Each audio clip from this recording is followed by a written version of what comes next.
Hi, thanks for joining me this morning, this rainy, warm morning here in Ontario, Canada. And hey, maybe some more cold weather in a week with more snow apparently, but for now it's kind of above zero and raining. So there we go on another radio. This one's got kind of a nice look on the front of it. It really looks good on camera.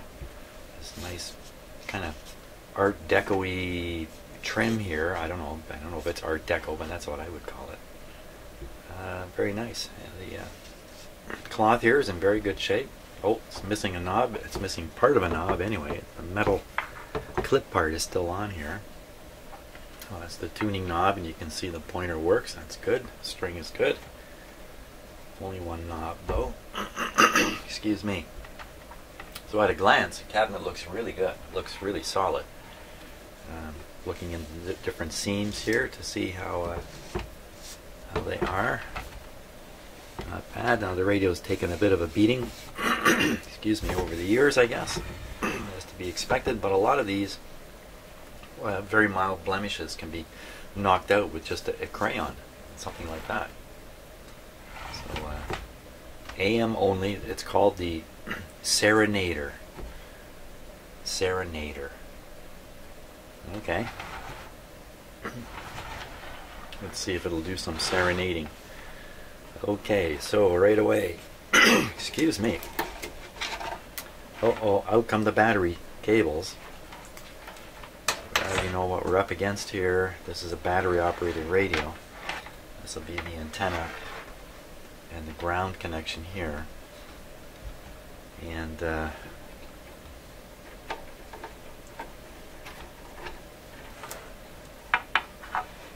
those are the speaker wires, and look at the tape that's on them. This is like hockey tape or friction tape that's been used on them.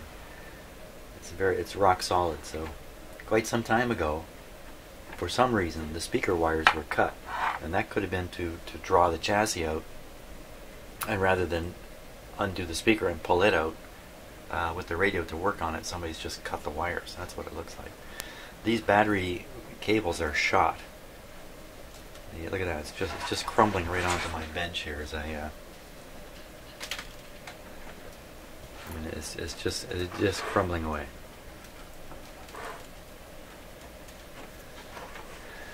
So there's no way you're going to be plugging a couple of 45-volt batteries into these. That is the connection for the heaters on these tubes. Now, so guess what? This is a battery operated radio. You cannot plug this in the wall. Commonly, these radios were referred to as farm radios. And the reason for that is among the last people to get electricity were the farmers, of course, because they were out in the countryside and it took quite a while for electric distribution to reach them. So, in order that they could listen to radio and things like that too, they had to rely on battery operated radios. I think if you go back a little earlier in time, back to the 20s, everybody's radio was a battery operated radio. It's the late 20s when developments had moved ahead far enough that you could start plugging radios, or at least plugging in a battery replacement device, external power supply if you like, to run your radio. So let's see what this little sticker says here. Let's take a close-up look at it.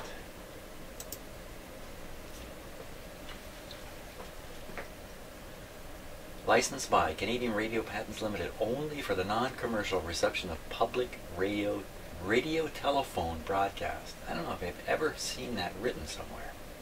Radio telephone. Patented 1930.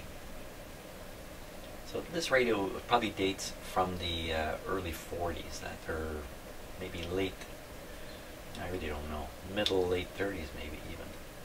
SBT6, there's the model. Chassis final. Looks like it's scratched out there. Looks like somebody's scratched it with a pencil under final. And here's a closer look at these shot wires, by the way. Nothing unusual about that. Now, let's just take a peek while we got the close-up camera going here. So there are all the tubes. Now, being a radio, you're going to run on batteries. This radio was designed to draw very little current. So one of the bigger current supplies you need to do in a radio, in a tube radio, is the heater current. So these tubes have been optimized for drawing the least amount of current possible and producing enough heat, a tiny amount of heat in the filament to make the tube work. So these were specialized tubes that are in here. These are all the 1 series. That'd be like a 1N this and a 1V something or other. And the 1 is usually the first number in the tube label is the filament voltage. But when you see a 1, what it really means is 1.5 or 1.6 or something like that. So all these tubes, these are not in series, they're in parallel. And I have to tell you, the last time I worked on a farm radio, I was strongly encouraged to put together an external power supply. Not a hard thing to do. And connect it up to the radio. Power supply would have 2 parts. One is a low voltage 1.5 volt supply and a higher voltage 90 volt or so supply to run the radio. By the way, the 90 volts runs the actual plates and the electronic part of the tubes, if I can put it that way. Very little current draw. So if you went out and bought 2 45 volt batteries, they were going to last you a long time. The battery that ran the filaments is the one that kept running out on you. So anyway, the end of my story about putting in an external power supply. Try as I may, I managed to hook it up wrong. I don't know, I guess I just lost my mind for a few moments there, and I hooked up the high voltage straight to the filament line, and I tried sticking about 100 volts onto the filament, and it blew all the tube heaters and the whole set of tubes in the radio instantly. I didn't even know it had happened. Well, it only took me a few seconds to realize the mistake I'd made, but it was too late. I'd already popped all the filaments and blown all the tubes. So I'm a little nervous fooling around with one of these guys. Now I do have power supplies in my shop. I can power this up and we can operate it, even though I certainly don't have a 45 volt battery. First thing I think I'm going to do, I'm going to cut these wires here because they are just dropping junk all over the place. Now, should I be terribly concerned about that? Just chopping these guys off.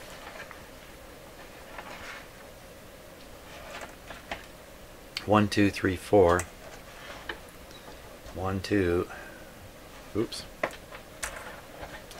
1, 2, 3, 4. I guess they're put in series inside the radio. Some of these are designed so when you're plugging them into the batteries, you're already putting the batteries in series, but apparently not this one. As long as I keep these ends here, I can track back by the color of the, sort of the color of the, you know, what's left of the color of the wire, figure out which one went where later. And I go to apply power to these, so I'm going to get rid of them now, just to stop the mess. Interestingly enough, one of these wires has remained flexible. You know, and that's just the chemistry of the particular color, I believe, that they used here. The things they put in to generate this color of wire. And what color is that? That's a color of nothing. That's kind of a ugly gray thing. These ones had other colorations done to them, and I suspect that's the chemistry that's led to this. I don't know. It's just funny that one of the 4 wires is still in very flexible condition. The others have turned into glass, basically. Let me put these over here. What a mess. It's a mess. So the next thing to do, I think, is to pull the radio out. The speaker wires are very stiff. These ones going up here are really stiff. These ones seem different. It's a replacement speaker. That's what's happened. These wires are not matching. So I'm pretty sure that's a replacement speaker. Looks absolutely correct though. In there. We can get the chassis out. Oh, this is stiff too. Listen carefully, and I'll just bend it a bit near the microphone. I'm sure you heard that. Bend that a little more and the insulation's going to come right off a bit. Now maybe that says something about the way in which this radio has been stored. Maybe it's been in such a way that the insulations come under more attack than it would in other conditions. You know? That would not bode well for the rest of the wiring underneath here either. Loose, but it's in there. These are little bits and pieces falling. One, just two holding it.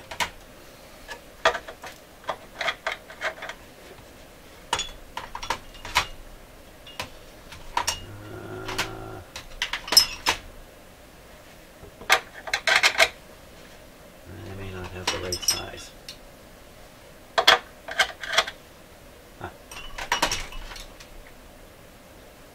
That.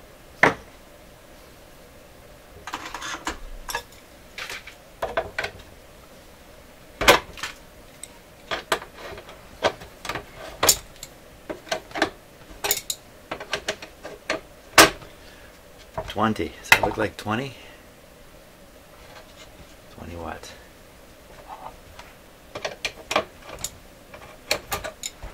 Somebody's put, looks like an H on there. Probably H for Howard, the guy who built the cabinet. I notice the feet are shot on this. This one's down to just a nail.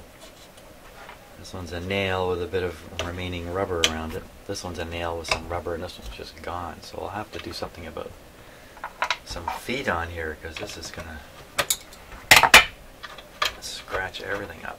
So I'm holding the radio in, by the way, with, oh, I bumped that. I'm holding the radio in with my left hand so it won't drop.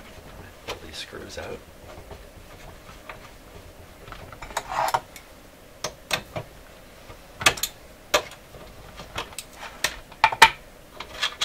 There we go.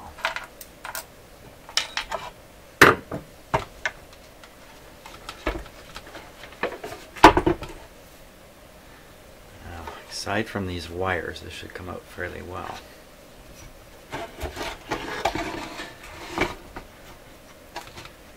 A real pretty dirty cabinet in there. The radio itself is pretty dirty if you can see the top of the capacitor, but we'll take a closer look in a moment before we do anything. I don't think this guy's been out of his little house for a long time. See, once the batteries became difficult to get or unattractive, or just, you know, why waste my time with this battery radio? I've got a nice new one that plugs right in the wall. This guy got set aside, and until he's had batteries hooked up to him, it's never going to work again. There's a chance this radio hasn't played since 1945 or something like that. Yet here it is. So if that's true, this radio has been on a shelf, or shelves, or storage, or various other things for all those years, waiting for its chance to come here and show us that it has the right stuff. Of course, I got to have some of that right stuff myself first, though. I just noticed the cabinet corner here is actually pulling apart. A little bit of glue in there just to... This one's tight over here, but this one's coming apart. So. A little glue and clamping is needed there. Now let's take a close look at the radio now.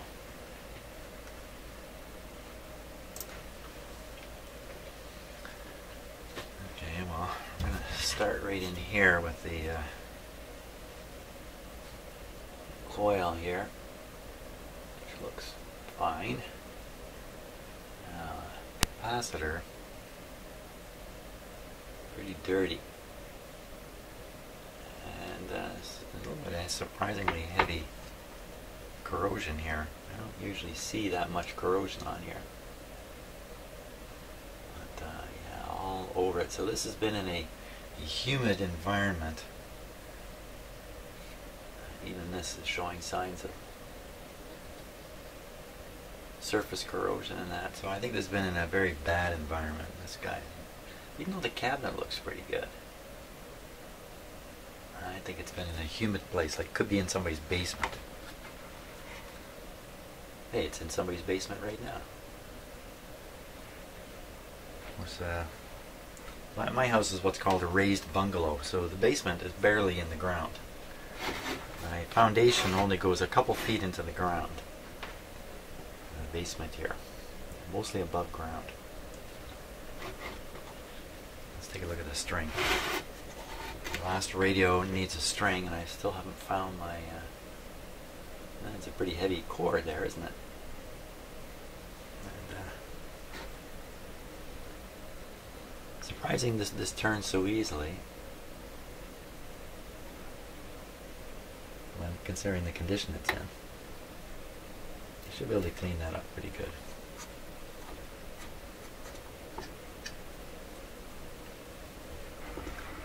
Not too much else to see from up here, I think. So let's take a look underneath. There we go. Tip it up this way.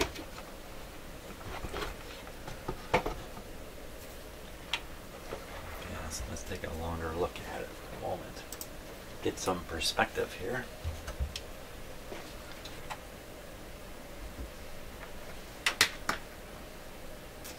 So what do I see? A lot of original parts. I see a lot of original parts. And these wax capacitors here. These all the original dog bone style resistors.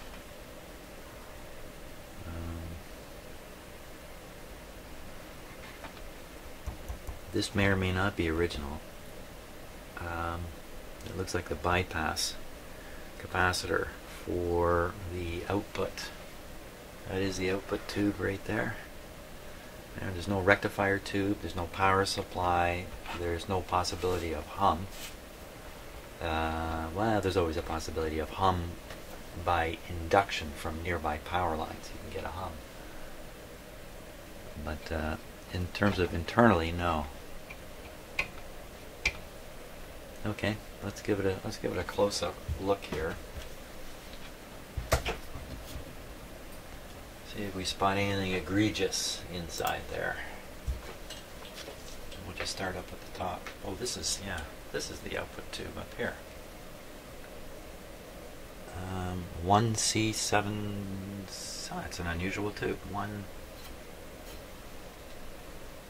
not sure what that is. 1C7. Never heard of that one. 1C7G.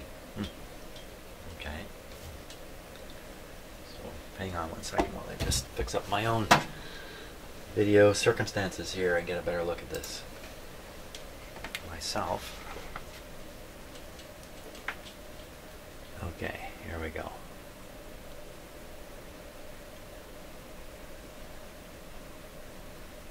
That capacitor doesn't look so bad, but it's been around a long time, so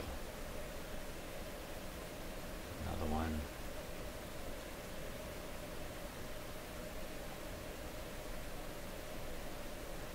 Parts are kind of all over the place in here.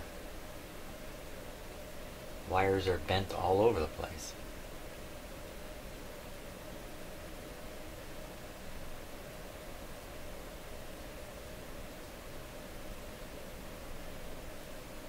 All these resistors are suspect.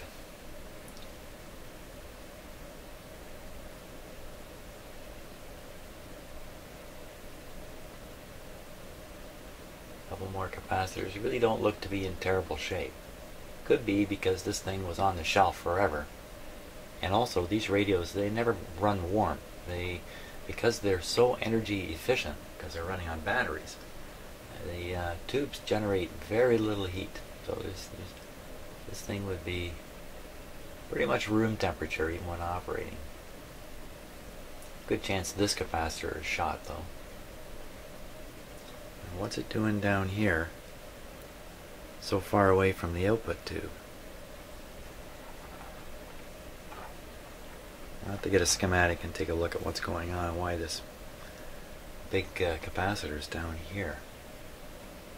It sure looks like it's been, well, I wouldn't bet on it. I was going to say it looks like it's been replaced just from looking at the solder, but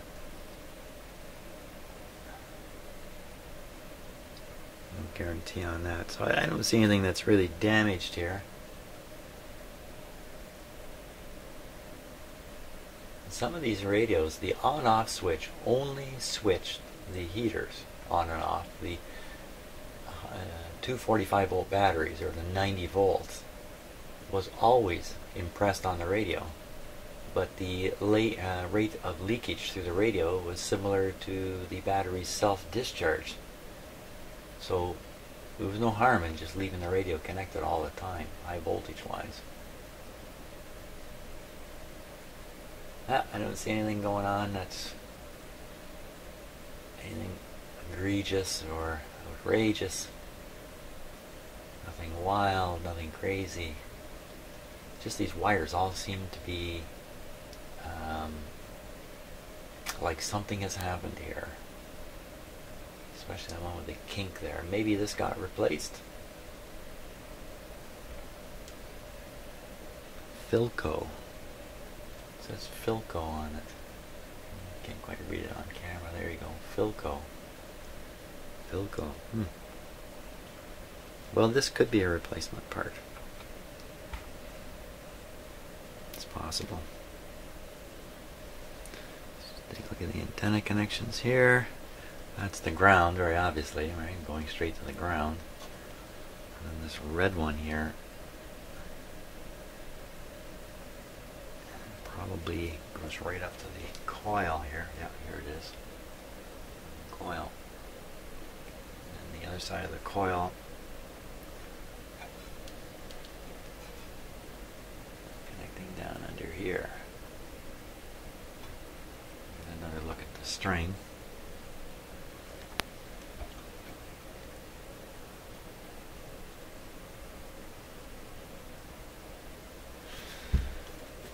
Well, the next step is a big removal of dust, dirt.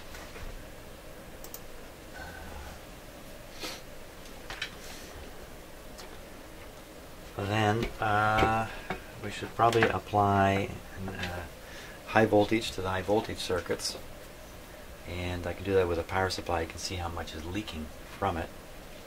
The debris field here on my shop table now. So that'll tell us if the high voltage circuits can take a bit of pressure. And the last thing is to try to heat the tubes up and see where we're at with this radio before I start changing any parts on it. I think there's a good chance this one will work right as it is. Interesting to see. There we go. I've dusted and vacuumed this all off. Looks a lot better already. Okay, now next thing we're going to have to sort out how to apply 90 volts or so to this radio. I think I'm going to want to get the schematic for it at this point. I don't think I should continue without it. So luckily we've got the model number right here. So I'm going to go off and hunt that down. Okay, so I've looked the internet high and low and all the secret corners that I know about on the internet to try to find anything about this radio, and the best I could do, and I'm just gonna put a camera right on my computer screen here. It's kind of a lousy way of doing this, but I'm too lazy to set up a direct view here. So here's the best I could do.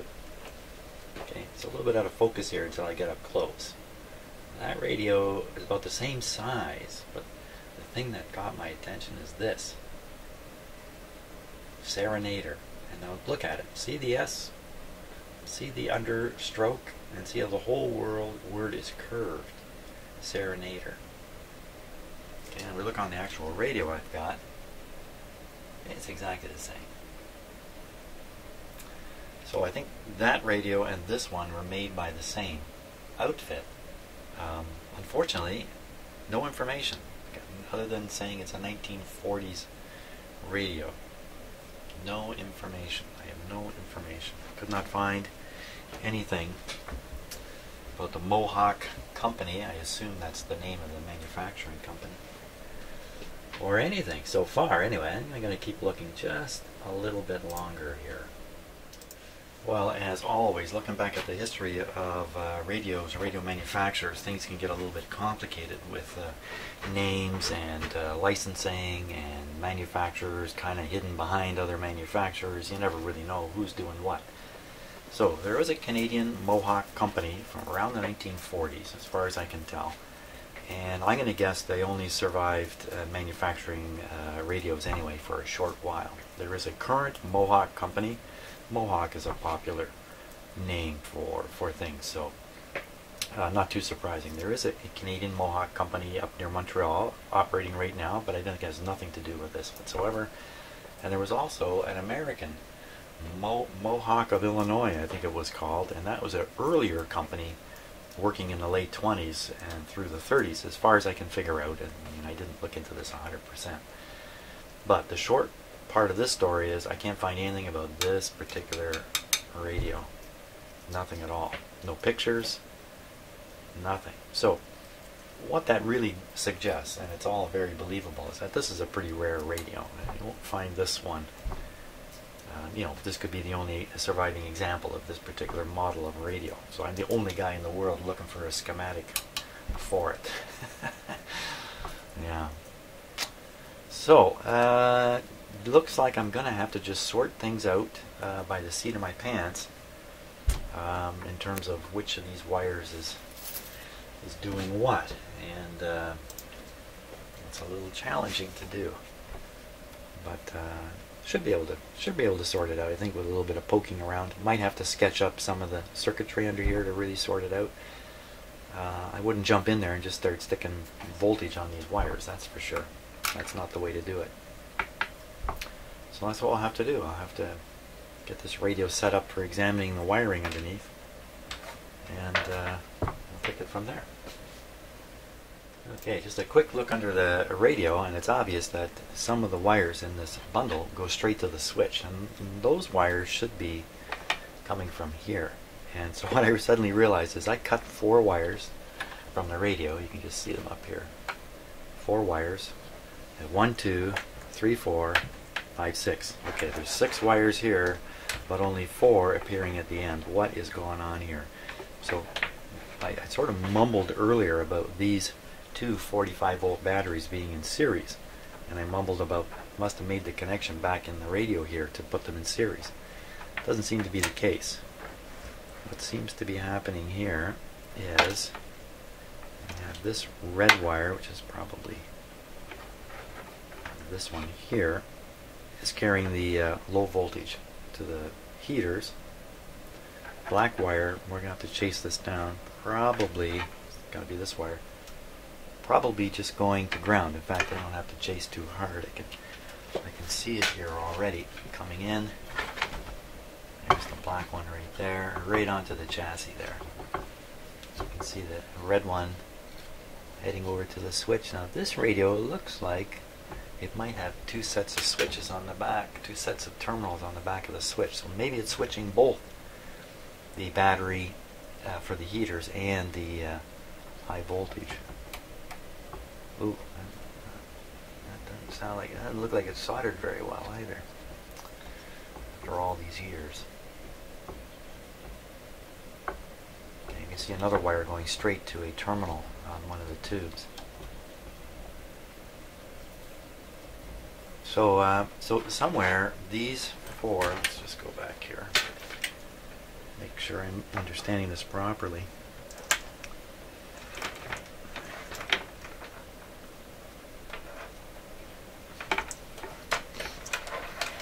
Normally there's a wire running between these 2 plugs. That helps to put the radios in series. And it doesn't help that the insulation is falling off here. Okay, so there's There's 6 wires here.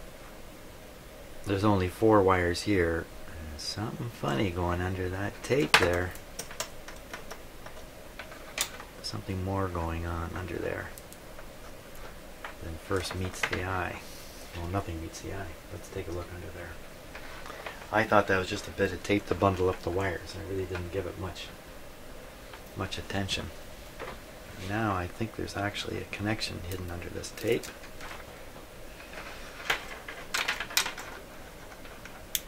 The only reason I'm interested in this is just to confirm what I'm thinking, because I am on my way to applying power to this radio, and I don't want to be caught by surprise.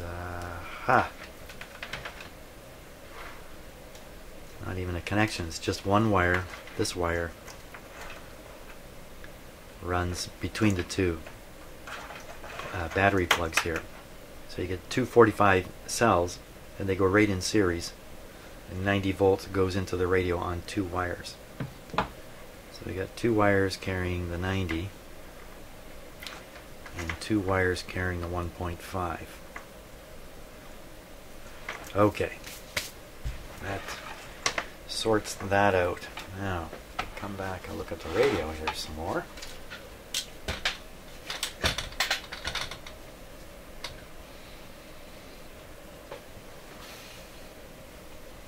So we know this heavy red one here is the 1.5, and assumably it's coming out here on this red wire, and then you can see it's kind of working its way through the radio. This red wire is going all through the radio, so that's probably the heater circuit. The other side of the heater may just go right to the chassis. They may have relied on the chassis for that, and of course you can see the chassis connection here, so that makes sense. So we'd expect to find a red wire bringing the heater voltage to each one of these tubes, and the other side of the heater just being connected down to the chassis. I'm sure if we studied this long enough we would find all those connections. There's one there, there's one back here, and there's going to be one hidden under here, I think. So that's the story on the heaters. So all I need to do is put 1.5 volts, just take an ordinary D cell, so it has a little bit of oomph behind it, hook it up here, and that should turn the heaters on. I would like to use a battery. I would not like to use a power supply. Most of my power supplies are supplying, DC at higher voltages. You can dial them down to 1.5, but at that point a little tiny movement in the adjustment for the power supply could cause the voltage to jump up a fair bit. Hey, I just noticed something we need to take a closer look at. The whole time I'm talking, by the way, my eyes are on this radio. I'm looking at it, inspecting it, stuff like that. And you can only see what I show you in the camera. Look at that. Look at that. So there's a busted dog bone resistor. Now, this may still be good. This may still be good. But there's a good chance it isn't. That's basically a carbon rod. And the ends, the dog bone ends on it, are where the lead wires are wrapped around the carbon rod and made to contact the carbon part of the rod. The rod is the resistor, so the rod be narrower, longer, maybe a slightly different material to achieve different types of resistances. So keep an eye on that. I'm not going to jump in there and replace it right away. That would be a little bit premature. And what else would we do here? So okay, so the high voltage. So we've solved the low voltage. That's easy. Now the high voltage. The high voltage coming in on 2 wires.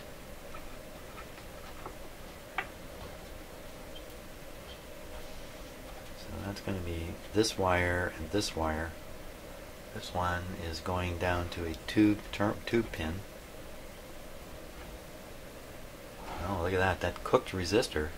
Oh, that's interesting. That cooked resistor is right off of this wire, right to the chassis. So it's remotely possible somebody did something dumb. Or if that's really the case, then there's really, if there's a 90 volt 90 volts from batteries sitting here, and this resistor should go low in resistance. I don't know how that happens, but we can just see there's an easy potential for this guy to get into a situation that he did not want to be in. That sort of increases the odds that this resistor is burned high. It's gone high. It's out of the picture now. So what it's doing there, I don't know. Why would you have a resistor to the chassis right on one of the power wires here? Why would you do that? I don't know. If I had a schematic, I might be able to figure it out now. So this wire comes over to the top pair. There's a pair above and a pair below. Well, I'll check with my ohm meter and make sure which one's connecting to what, but I think this guy, when the switch is closed, is connected to this wire, and this wire is going here, then it's extended to here, then it's extended to here. Wow, that looks much more like the heater type wires. So usually the red wire is the high voltage wire. So I got this whole thing turned right around. Yeah, I got the whole thing backwards. How could that be? Because on the clips here, there's no bright red wire. It's on this guy.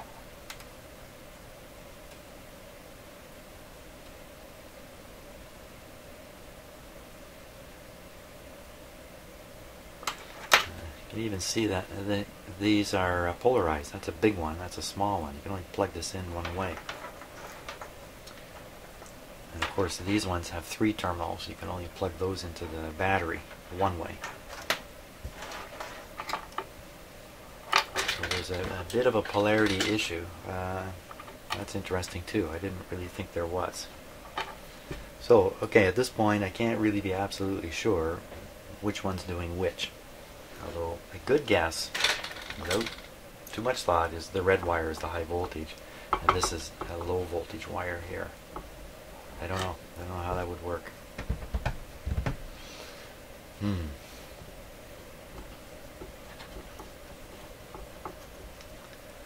Okay.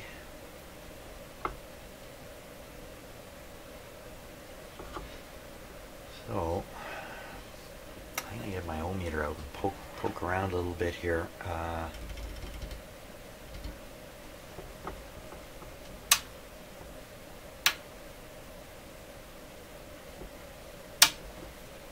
Or simply get out the tube manual and read up on, yeah, why don't we do that? We'll just pick one tube, we'll read which pin is which. That'll identify some of these circuits for sure. I mean, no doubt anymore. So let's pick this one. This is a 1T5 right here. 1T5. Grab my book here. 1T5.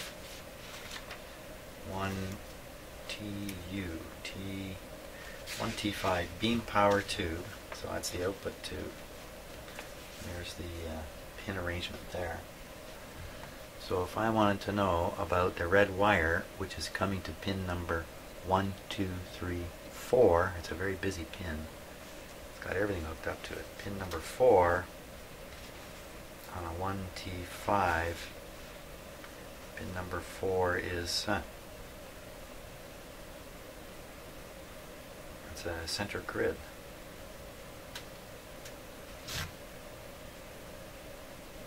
Okay, well that's a good reason to have high voltage on it. That's a screen grid, and that just affects the tube's capacitance. Not capacity, capacitance. Well, okay, let's see. The heater is 7 and 2. 7 and 2. So that's 2. So you can see 2 going right to the ground here. And 7, 2, 3, 4, 5, 6, 7 is this brownish wire. So it's definitely this. It's definitely this. This is the heater. And the high voltage is the red. And I can't explain it. I cannot explain why the red wire appears to be connected to this terminal unless I'm just all messed up. All messed up on this. all messed up on how these plugs work. And I can't imagine that. Somebody changed the wiring around in the past? Doesn't really look like it. Doesn't look too much like that. Now, the other interesting question I have is, why 2 wires back from the 45? Why not just rely on this grounded one and bring back 1 wire with 90 volts on it? And I'm sorry, I'm throwing the terms 45 and 90 around pretty loosely here. It's actually 2 45 volt batteries making 90 volts presented to the radio on one of these wires.